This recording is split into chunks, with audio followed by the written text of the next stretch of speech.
ఒకప్పుడు ఒక రాజ్యంలో అందమైన రాజకుమారి ఉండేది. ఒక రోజు ఆమెకు దూరపు రాజుకు పెళ్లి కుదిరింది.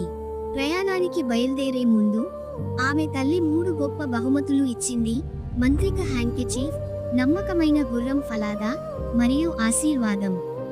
కానీ ఆ రాజకుమారి ప్రయాణంలో ఉన్నప్పుడు ఆమె పనిపిల్ల కోపంతో తనపై తిరగబడి ఆమె రాజగదులు, శుభ్రమైన దుస్తులను తీసేసింది. ఆ పనిపిల్ల రాజకుమారిగా నటిస్తూ నిజమైన రాజకుమారిని ఒక సాధారణ గూస్ గర్ల్గా మార్చింది. నిజమైన రాజకుమారి ప్రతిరోజు ఫలాదా తల దగ్గరికి వెళ్ళి తన బాధలను చెప్పేది.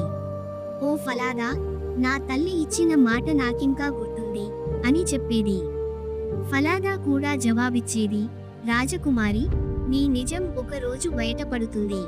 ఒకరోజు రాజకుమారి గూస్ పిలుస్తున్న సమయంలో రాజు తనను చూసి ఆశ్చర్యపడ్డాడు. ఈమె ఎవరో ప్రత్యేకంగా కనిపిస్తోంది అని అనుకున్నాడు.